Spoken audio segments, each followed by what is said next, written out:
Display screen. This is the exercise for the topic titled Display Screen. The display screen is an output device for the system. It can display a total of 240 characters on 6 40-character lines. It uses a 63-character set plus the quote sign, which are the same as the characters on the keyboard. A cursor or underscore is used to indicate the next input position on the screen. Keyboard input is placed on the bottom line of the display screen. When the last character on that line has been keyed in, the line is automatically moved up. The cursor is returned to the left of the now blank line. Information or error messages can be displayed on the display screen. This display unit has the characteristic to display the information at the same time that the computer is processing data. It also has an output function of displaying a data file. Each new line of data is placed at the bottom of the display. The previous lines are moved up on the screen, with the uppermost line being pushed off the top of the screen. The system should be on with a message indicating that the IPL procedure has just been completed.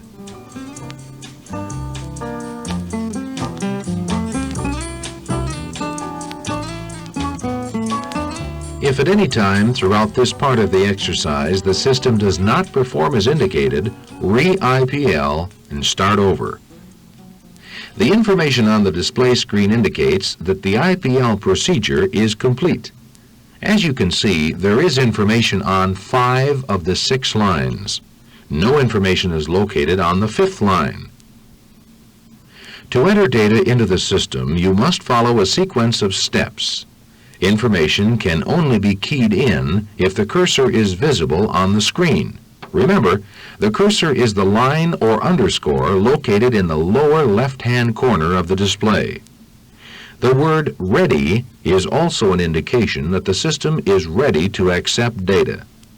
The cursor is an indication to the operator of the position where the next character will be displayed on the screen.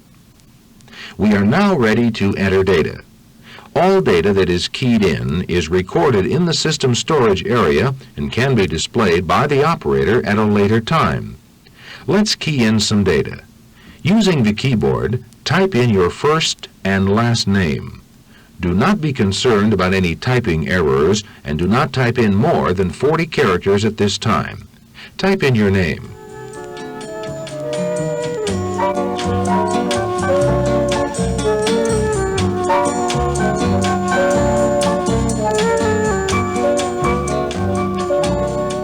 Did you notice the cursor move to the right as you keyed in data?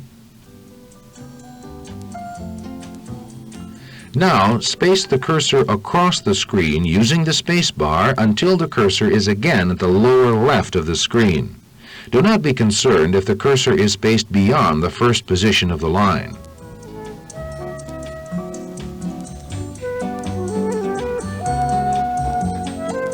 You should see the line of data that was just keyed in move up one line. Also, notice that the top line that was on the screen has moved off the top. In other words, the complete display moved up one line. As you can now see, data is entered at the bottom of the display and it moves up the screen as new data is keyed in. With the cursor sitting in the lower left of the display and your name on line 5, enter your street address on line 6.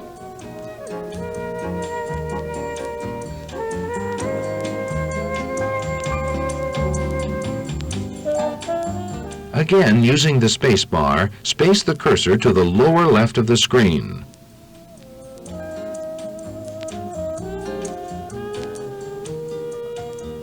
Enter your city and state on this line, and again, don't be concerned with typing errors.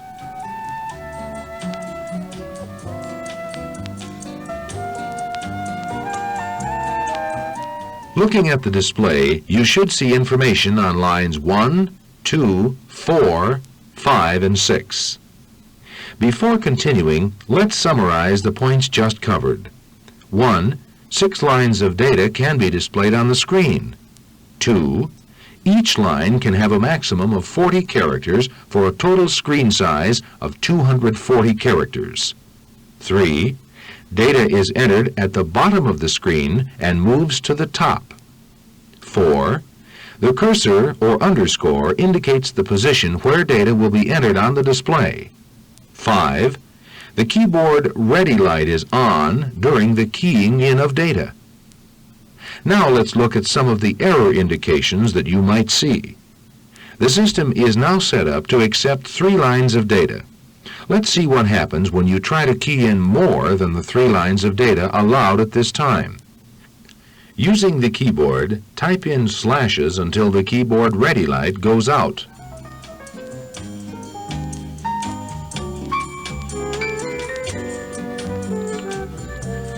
Observe the screen.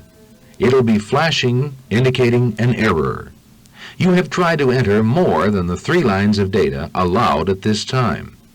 Also, notice that the keyboard ready light is not on. To satisfy the error indication, locate the error reset key, which is located on the left of the letter A on the keyboard. Press this key and watch the screen. The flashing will stop. The keyboard ready light is now on.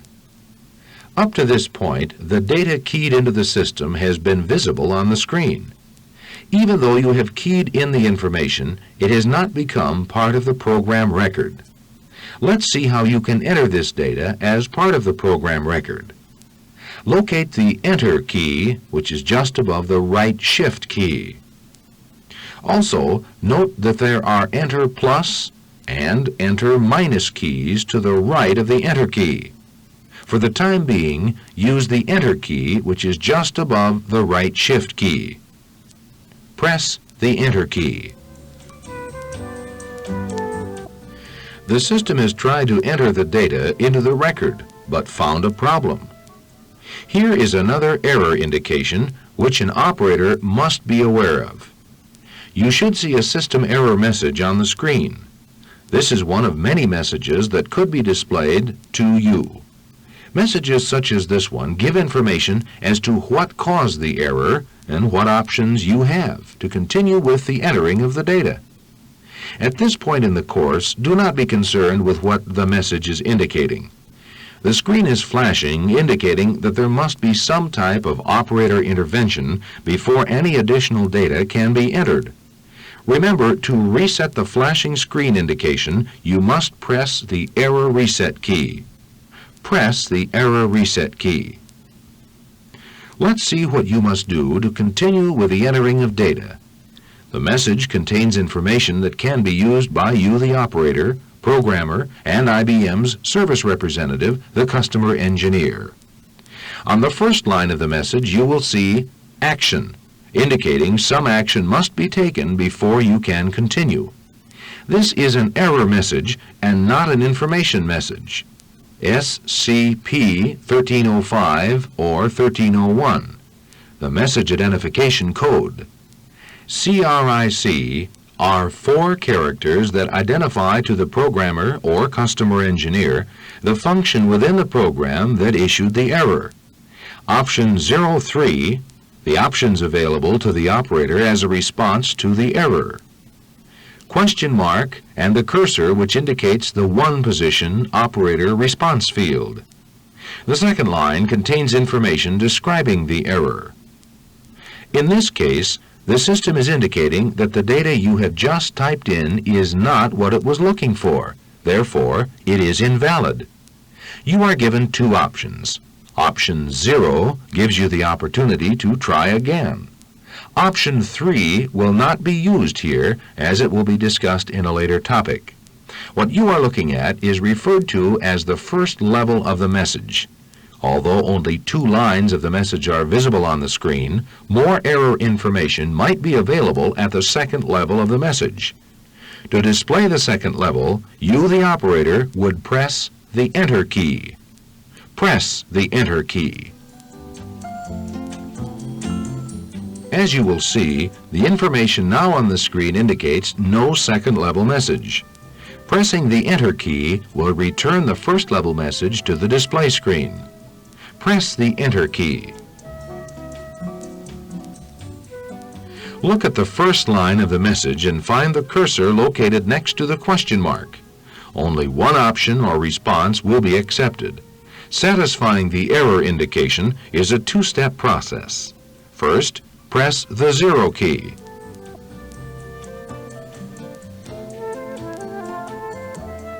Notice that the 0 has displaced the cursor. If you had pressed the wrong key, you must get the cursor back on the screen. To do this, you would use the left cursor movement key. This key is the left-pointed arrow located in the upper right of the keyboard. Do not use this key at this time. Second, press the Enter key. In this case, you should now see the word Ready in the lower right of your screen, indicating that you are ready for another try at the entering of new data. Let's summarize what we have just seen. First, a flashing screen indicated that we try to enter more data than what the program is set up for. Pressing the Error Reset key will satisfy the flashing screen indication. Second, system or program error messages will provide the operator, programmer, and customer engineer with information as to system or program errors. The operator is given options to satisfy the indication. Third, to enter data into the system, the Enter key must be pressed. At this time, go to item 3 under this topic in the self-study guide. Restart this tape when you have completed the activity under that item. Stop the tape.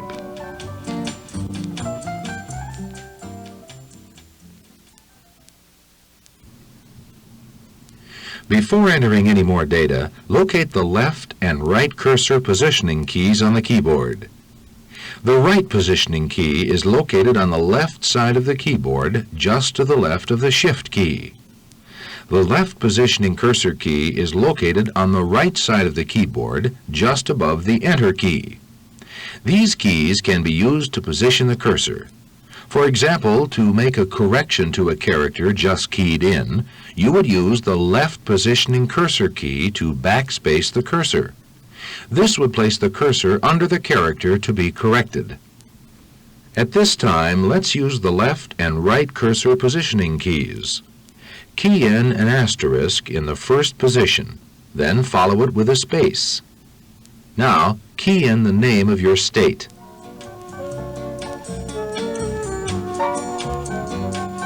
Using the left positioning key, move the cursor back to the first character of your state name. Key in your full name in place of the state name. Make sure you have an asterisk in position 1 on this line.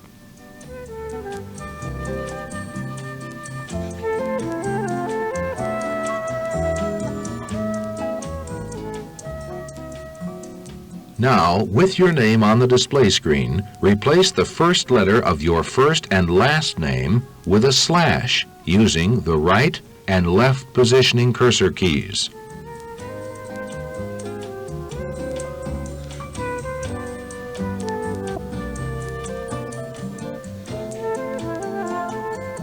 As you can see, moving the cursor left or right does not change the data shown on the screen.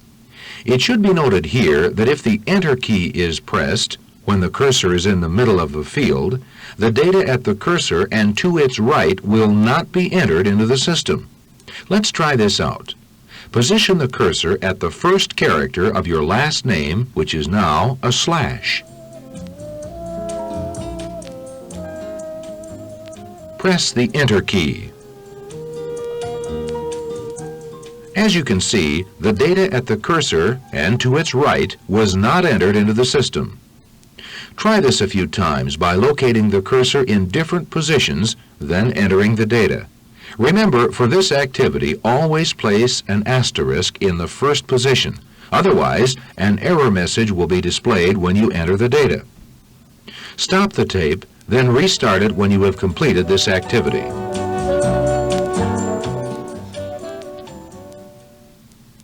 Now that you have been introduced to the system display unit and its characteristics, let's enter some data that will be accepted by the system.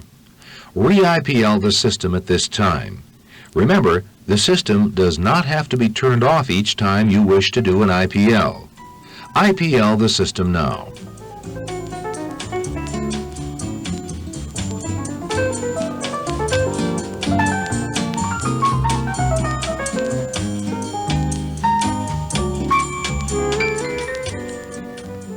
As it was mentioned in an earlier topic, it is the responsibility of you, the operator, to enter the correct system date at the start of each day's operation. This is done immediately after the IPL procedure has been completed. Now, with the IPL message on the screen, look at the information on line 2. This is the system date, and it should correspond with today's date. The date could be up to 6 digits in length. Look for the conditions that indicate the system is ready to accept data. The keyboard ready light should be on.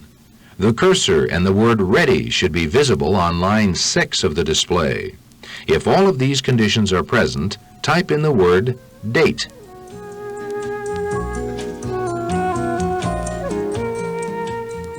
Follow this with a space and then put in tomorrow's date, such as 8/13/75 for the month, day, and year. Type in the date.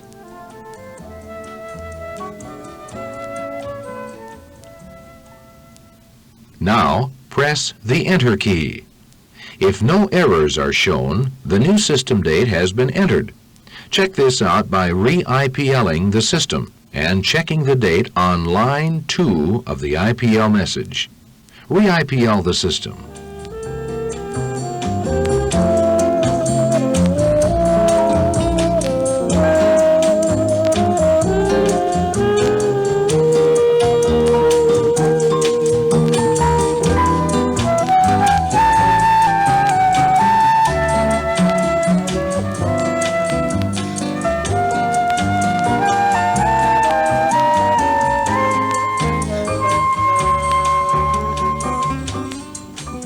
Look at the date on line 2.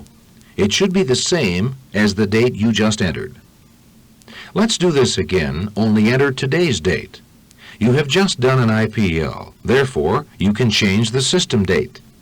Type in the word date followed by a space.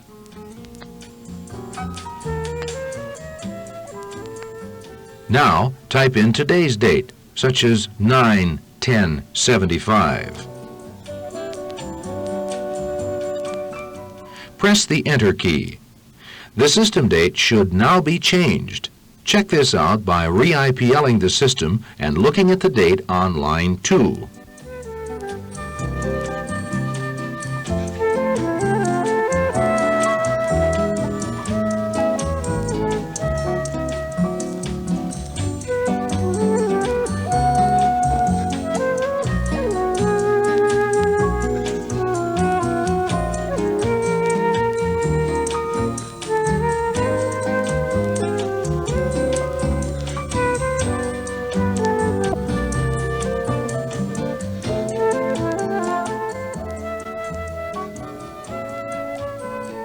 Up to this point in the exercise, you have been introduced to the display screen and how the operator will interact with the system using the screen. You should be able to enter data into the system and clear any error indications. This is the end of the topic titled Display Screen. Please return to the self-study text and complete the progress check for this topic. Then go to the next topic titled Printer.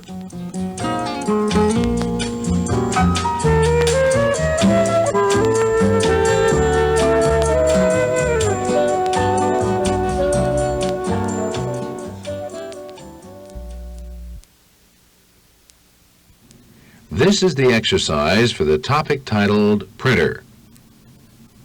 The system output can be placed either on the display screen or printed on paper using the printer. The System 32 printer is a small and compact unit. It provides copies of reports which can be obtained from the current operating program or from the information displayed on the screen. You may have either a line or serial printer on your system. Figure 22 is a picture of the serial printer. The characters are printed one at a time as the printing device moves across the page. The line printer, on the other hand, will print one complete line at a time.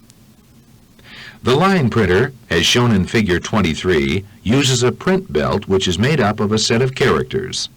A character set is a specific group of alphabetic, numeric, and special characters, all of which are located on the keyboard. Two different sets are available, a 48-character and a 64-character set. Since two sets are available, two different print belts can be used on the printer. The 48-character belt is standard, whereas the 64-character belt is optional. Changing of the print belt is a simple operation and is your responsibility as the operator. A maximum of 132 characters can be printed on each line and are spaced at 10 characters to the inch.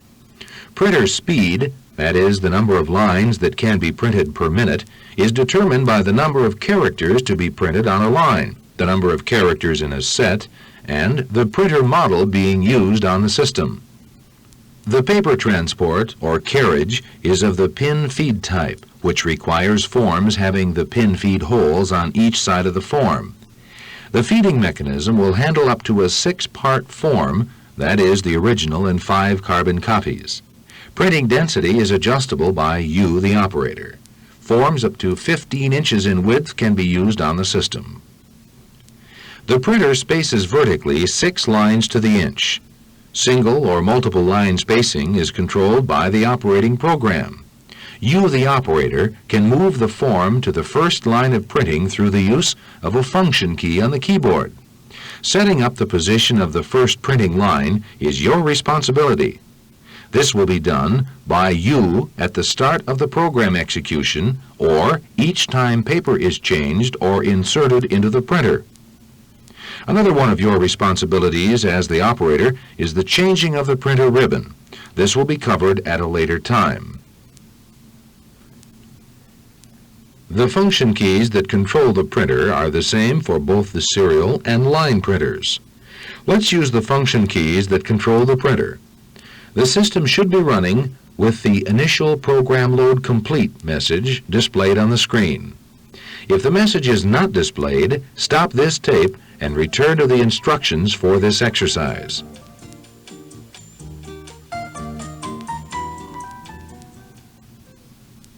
Two keys on the keyboard are used to control the printer. The page line and the print reset keys are located on the left side of the keyboard. First, let's look at the page line key. This is a dual-purpose key and is used with the shift key. Press the page line key and observe the printer form. It will move one line for each depression of this key.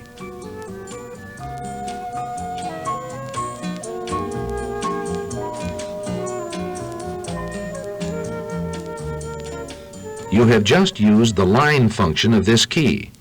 The shift key, along with the page line key, will activate the second function of this key and causes the form to move up one complete page. Holding the shift key down, press the page line key. The form now moves up one complete page. The System Control Program, SCP, contains the length of the forms that are to be used on the system. The standard page length is 66 lines. The SCP will use this information to determine the number of lines to be spaced in order to reach a new page. Second, look at the print reset function key. It also is a dual-purpose key and has the functions of changing the location of the first printing line and to cause the printing of information on the display. Let's print the information displayed on the screen. While holding down the shift key, press the print reset key. The printer should now be printing the same information as displayed on the screen.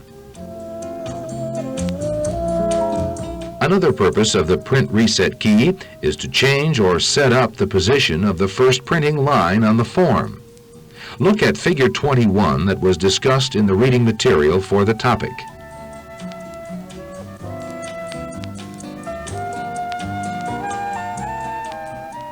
As the figure shows, the first printing line is the location of the first printing line on a form. Since this line position can vary from report to report, you, as the operator, must set up the first printing line position at the start of the program execution. The last printing line position is set up in the program by the programmer. Let's go through the steps that you will take to change the position of the first print line. First, locate the print line indicators on the system as shown in Figure 23.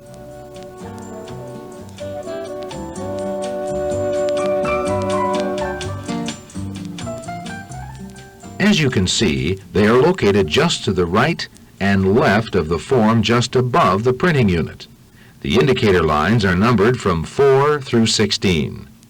Now, using the page line key, space or eject the form to a new page.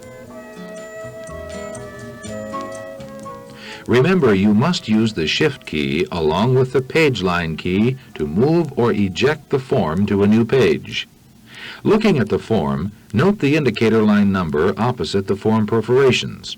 The number indicates the position of the first printing line.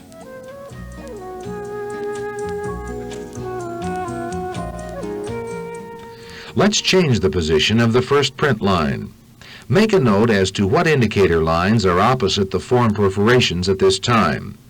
To move the first print line position, space up the form until the perforations are opposite a new indicating line. For example, if the perforations are opposite indicating line 4, space up the paper using the line function key until the perforations are opposite the number 8 indicating line. Space your paper up at this time. Using the print reset key, reset the first printing line to the new position. Press the print reset key. Remember to use the reset function. Do not use the Shift key. You will not hear anything when you press the key, but something is happening within the system. The system has now set up a new location of the first printing line. To be sure that this has been accomplished, eject or move the form one complete page.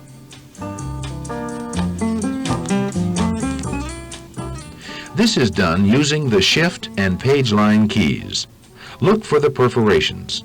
They should be opposite the new indicator line that you just set up.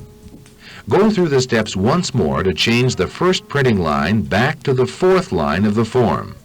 This time, space the paper up, watching for the form perforations to appear above the print belt. You should be doing this using the line function key and watching for the perforations to appear above the print belt.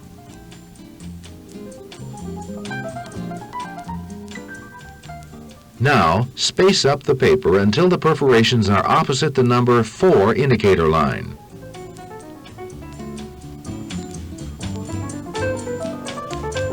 Press the print reset key to set up the new first print line location.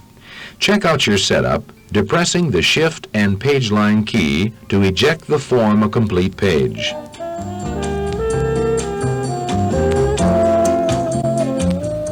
Let's summarize the points just covered. First, 48 and 64 character belts are available for the printer.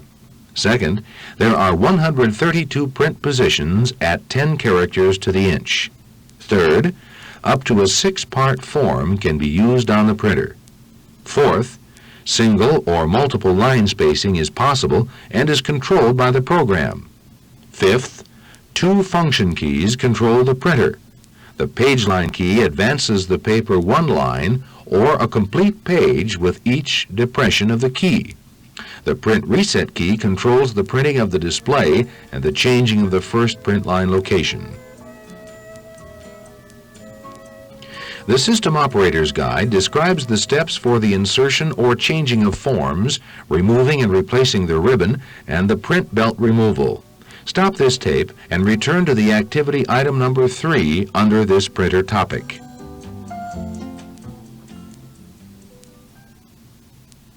Of the operations you have just read, the most common procedure will be the insertion of forms. Before you go through the steps of inserting forms into the printer, take some time to familiarize yourself with the location of the items on the printer. Turn off the system at this time. Do not proceed any further until the system shuts off completely. Turn off the tape unit until the system shuts off completely. Then restart this tape.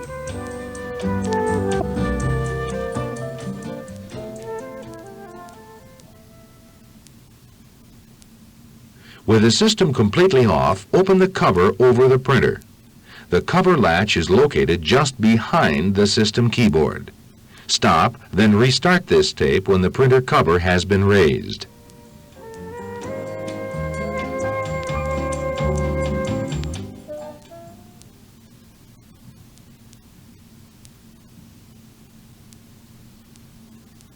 With the cover raised, let's locate some of the items that were mentioned in the procedures just read.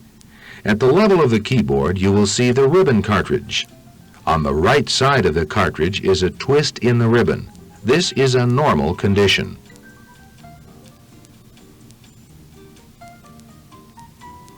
Between the ribbon cartridge and the paper, you will see a T-shaped handle, which is the platen release lever. Pulling the handle towards you will release the platen, allowing it to pivot towards you. Pull the handle.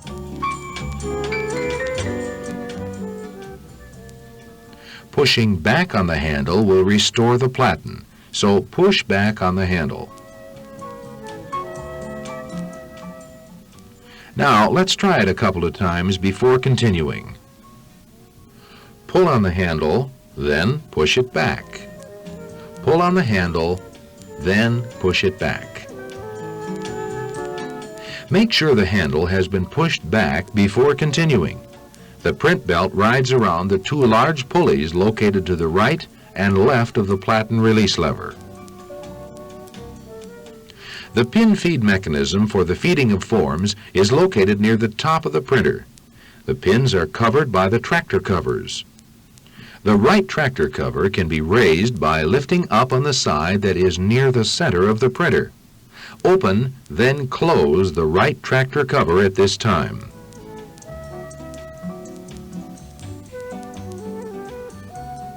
Just above the pin feed mechanism is the upper form guide. Figure 24 shows the location of the release bar for this guide.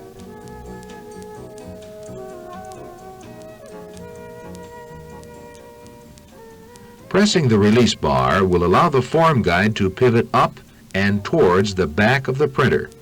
Press the release bar. Now, close the guide by pushing down on it. Figure 25 shows the location of the items on the back of the printer that you will be using when inserting forms into the printer. Stop this tape, then restart it after you have gone to the back of the printer and located these items. Please stop the tape now.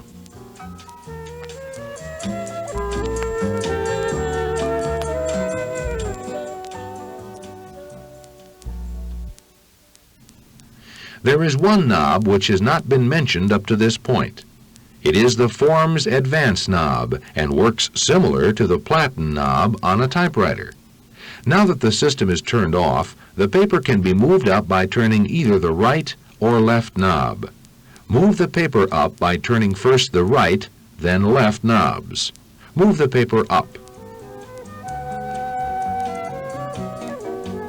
When the system is turned on, you will find that the only way to move the paper up is to push in on the left knob. This again works similar to a typewriter. Do not turn the system on at this time. Now that we have located the items on the printer, let's go through the steps to first remove, then insert paper into the printer. Follow the steps listed in Figure 26 to remove the paper from the printer.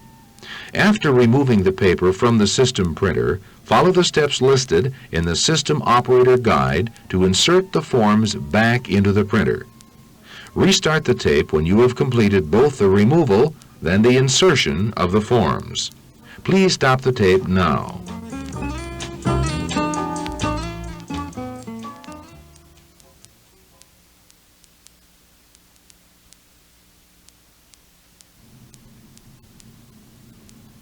Now that the paper is in the system, turn it on and IPL.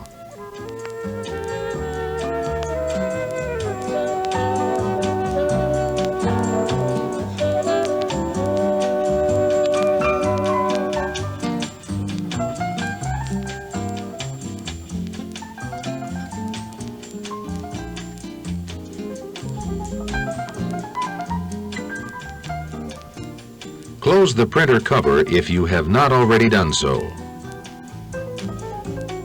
Follow the steps in the operator's guide under How to Align Forms to the first print line to set the first printing line at the 8th print line of the form. Remember, this is done by setting the form perforations at the indicating line opposite the 8 marker. Set the first print line at this time. Stop, then restart the tape after you have completed the operation. Please stop the tape.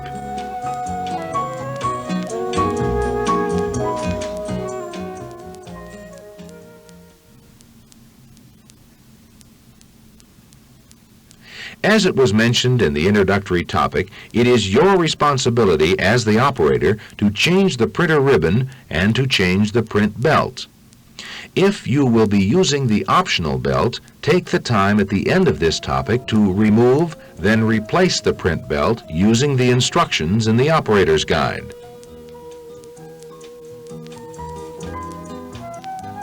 Let's summarize the points just covered. 2 different print belts are available, a 48-character and a 64-character set. The 48-character is standard, whereas the 64-character is optional. Changing the print belt is your responsibility and is described in the operator's guide. A maximum of 132 characters can be printed on each line. Vertical spacing is 6 lines to the inch, and forms up to 15 inches in width can be used on the printer. The printer will print on an original and up to 5 carbon copies. The first printing line of the form is set up by the operator using the Print Reset function key along with the print line indicators, which are located on the printer. This is the end of the topic titled Printer. Go to the next topic titled Disk Storage Devices. This is the end of side 2 of this cassette. Please run the tape fast forward. The tape will then be ready for the next person to listen to side 1.